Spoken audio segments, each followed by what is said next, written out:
Il y a bientôt 60 ans, le 22 novembre 1963, aux alentours de midi, le président américain John F. Kennedy est la cible de coups de feu en pleine rue à Dallas alors qu'il se déplace à bord de son cortège motorisé. Qui l'a tué? Pourquoi? Comment? Selon la thèse officielle, cet assassinat est l'œuvre d'un seul homme, un illustre inconnu, Lee Harvey Oswald. Mais la version officielle ne fait tout simplement pas le poids face aux innombrables et très populaires thèses conspirationnistes qui se sont multipliées au cours des dernières décennies. Tout le monde a sa petite opinion là-dessus. Ça vaut bien un petit vox pop. Et voilà, officiellement, le premier Vox Pop de la 5e saison des Décrypteurs. Je m'ennuyais, ça commençait à être long. Et JFK, qu'est-ce que les gens pensent? Qui l'a tué? J'ai l'impression que c'est très politique. Peut-être le CIA. Il y avait beaucoup de spéculations qu'il y avait peut-être des gens du gouvernement qui aimaient moins qu'il soit en poste. La thèse officielle, c'est un tireur unique, Lee Harvey Oswald. Oui, mais on ne sait pas vraiment si c'est lui, on ne sait pas qui vraiment a tiré la balle, on ne sait pas qui a payé pour ça. Je pense que ça va rester un mystère. Jeff, on le voit dans ces extraits-là, la thèse officielle n'est pas très populaire. Une chose qui est certaine, statistiquement, la plupart des gens qui nous écoutent en ce moment croient à la thèse conspirationniste plutôt que la version officielle des faits. Il y a eu un sondage en 2017 aux États-Unis, c'est quand même assez hallucinant. Seulement 33 des Américains croient à la version officielle des faits. Wow. Une chose qui m'a marqué dans ce sondage-là, quand on regarde chez les républicains et les démocrates, c'est la même chose. 36 des gens seulement croient à la thèse officielle. Donc, les républicains et les démocrates ne s'entendent pas sur grand-chose aux États-Unis, mais ils s'entendent sur le fait qu'ils croient que le gouvernement leur ment à propos de JFK. Ce qui a peut-être contribué à ça, c'est ce qui se produit dans la culture populaire et cinématographiquement. Moi, je me rappelle, dans les années 90, le film d'Oliver Stone avait marqué un tournant dans la perception de cet assassinat. Écoute, moi aussi, j'y croyais à la thèse conspirationniste quand j'étais plus jeune, puis c'était après avoir vu le film JFK aussi, ça a vraiment marqué l'imaginaire. Puis il y a plusieurs images là, très fortes dans ce film-là qui ont pénétré la conscience collective puis la perception de cet événement-là. Oui, ça, c'est très certain. Et puis, dans la foulée de ces 60 ans qui se sont écoulés, mais dès le jour 1, c'était comme ça, les théories en tout genre ont commencé à circuler. Il y en a quelques-unes qui sont plus populaires que d'autres, mais où tracer la ligne, c'est ça la question. Bien, c'est ça. On ne peut pas démentir les centaines de différentes théories par rapport à l'assassinat de JFK. Une chose utile que je pense qu'on pourrait faire aujourd'hui, c'est de parler de quelques éléments dont on ne parle pas souvent dans ces documentaires ou ces livres-là qui mettent de l'avant une thèse complotiste. Donc, c'est pas nécessairement pour démentir tout, mais on se rend compte un peu qu'il y a certains éléments qu'on essaie peut-être pas de cacher, mais qu'on ne met pas de l'avant. Délibérément. Bien, le premier élément, c'est bien sûr la balle magique. On en a tous entendu parler, c'était la scène clé du film JFK. Tout le monde a cette image-là en tête où on voit que c'est impossible qu'une seule balle ait atteint John F. Kennedy et le sénateur Connolly qui était devant lui dans l'automobile. On dit que le projectile aurait dû suivre une trajectoire complètement farfelue là, pour générer les blessures qu'on voyait sur les deux qui ont été atteints ce jour-là. Une chose qu'on ne mentionne pas, c'est que la limousine dans laquelle se trouvait John F. Kennedy, bien, les deux n'étaient pas assis un en face de l'autre. La limousine avait été modifiée parce que c'était une limousine présidentielle pour des parades. Le sénateur Connolly, non seulement se trouvait plus vers l'intérieur du véhicule, mais plus bas que John F. Kennedy.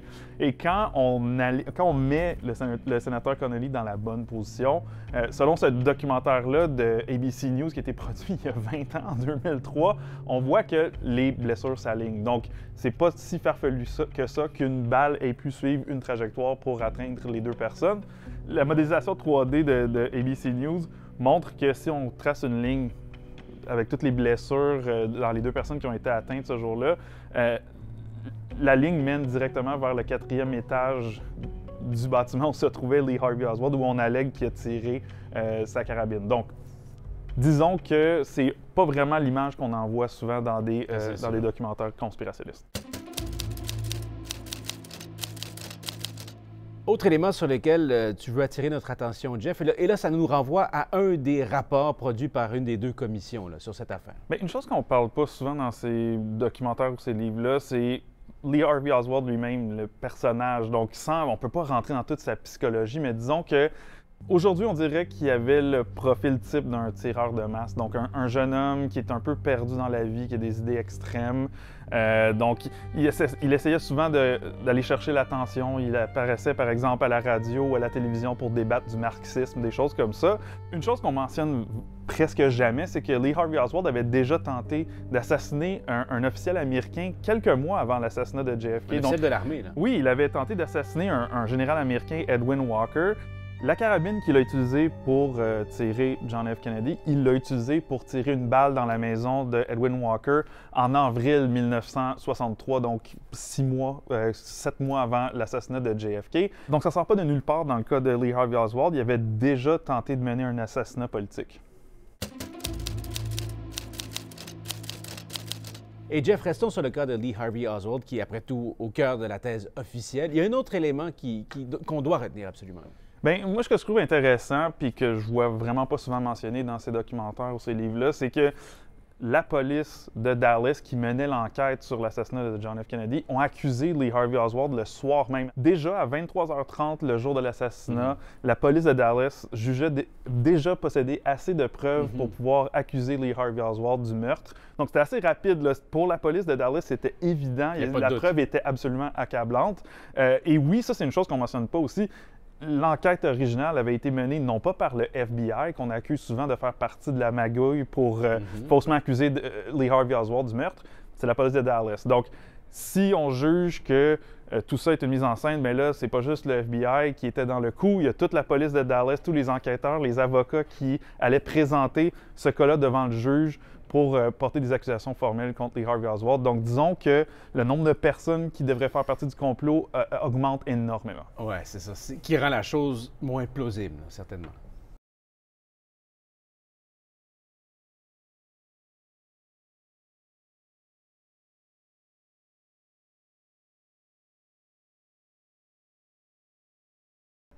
Karine Prémont, salut, bienvenue au Décrypteur. Bonjour, merci. Alors, commençons par tenter d'expliquer la popularité incroyable des théories conspirationnistes entourant la mort, l'assassinat de JFK aux États-Unis. Pourquoi c'est encore si populaire 60 ans plus tard? D'abord, parce qu'il y a encore des trous dans cette histoire-là. Depuis le début, il y en a de moins en moins, mais il en reste encore pas mal qui font en sorte que ces théories-là se perpétuent encore aujourd'hui. D'autant plus que les Américains, on le sait, ont en général une très grande méfiance à l'égard des institutions, des élites, et en particulier de la CIA, qui est un peu au cœur de ces complots-là, parce que dans les années 70, donc pas longtemps après l'assassinat de Kennedy, la CIA se retrouve au centre de scandales de différentes ampleurs, notamment concernant son abus de pouvoir, ses opérations illégales et secrètes menées un peu partout dans le monde. Alors, les gens se disent un peu à rebours, ben, si la CIA est capable de faire ça, peut-être qu'elle était impliquée aussi dans l'assassinat de JFK, alors ça va susciter un nouvel engouement. Donc, de temps en temps, comme ça, il y a des nouveaux engouements qui surviennent parce que ces zones d'ombre-là persistent encore aujourd'hui. Vous évoquiez tantôt, Karine Prémont, le fait qu'il manque des pièces à ce vaste puzzle. On en est où, là, en ce moment? Qu'est-ce qu'on a appris au cours des dernières années, au juste, dans ce dossier très complexe? Bien, c'est drôle parce que ce qu'on sait de plus, c'est pas ce qui intéresse les gens. Parce que ce qu'il faut dire, c'est qu'il y a plus de 98 des documents concernant l'assassinat qui sont déjà déclassifiés, numérisés, disponibles au public. Avec ces documents-là, on n'apprend pas tant de choses de plus. Ce qui est peut-être plus intéressant, ce sont les archives qui sont rendues disponibles par la mort de certains acteurs clés, par exemple. Je pense à John McCone, qui était directeur de la CIA à ce moment-là. Ce qu'on retrouve dans les archives de McCone, c'est vraiment comment la CIA a tenté surtout de camoufler ses activités illégales à l'étranger dans lesquelles Oswald était impliqué. Donc, on a voulu un peu effacer ces traces-là parce qu'on se disait, mais de quoi la CIA va avoir l'air? Donc, on découvre davantage d'incompétence que de malveillance. C'est la même chose plus récemment avec la publication des mémoires d'un ex-agent des services secrets qui était présent au moment de l'assassinat, qui, en fait, explique à quel point les autorités médicales et les autorités politiques ont fait preuve aussi d'incompétence ou de négligence en négligeant des preuves, en jetant certains trucs. On était un peu, je pense, aussi débordés ou dépassés par les événements. Donc, ça a été très mal géré. Alors, ce qu'on sait de plus, c'est qu'en fait, le camouflage, si camouflage il y a, le complot, si complot il y a, c'est vraiment dans cette idée de faire disparaître des traces d'incompétence, ultimement. En terminant, il y a plusieurs personnes que j'ai interrogées dans la rue qui terminaient leur réflexion là-dessus en disant bien, la vérité, on la connaîtra de toute façon jamais. Est-ce que vous aussi, vous êtes habité par cette impression-là, qu'on ne connaîtra pas le fin mot de l'histoire? Je pense qu'effectivement, on ne saura jamais vraiment. Avec l'histoire de Kennedy, c'est pour ça que les théories du complot persistent d'une certaine façon, c'est qu'il faut vivre avec une part de mystère parce que l'enquête a probablement été mal menée dès le départ. Il y avait trop de gens impliqués. Je pense que les gens étaient trop dépassés par les événements. Alors, je pense qu'il faut accepter de vivre avec cette part de mystère et je pense qu'on ne saura pas. Et si jamais on savait, je pense que ça n'aurait pas beaucoup d'importance de toute façon. Karine Prémont, merci, c'était un plaisir. À une prochaine. Au revoir.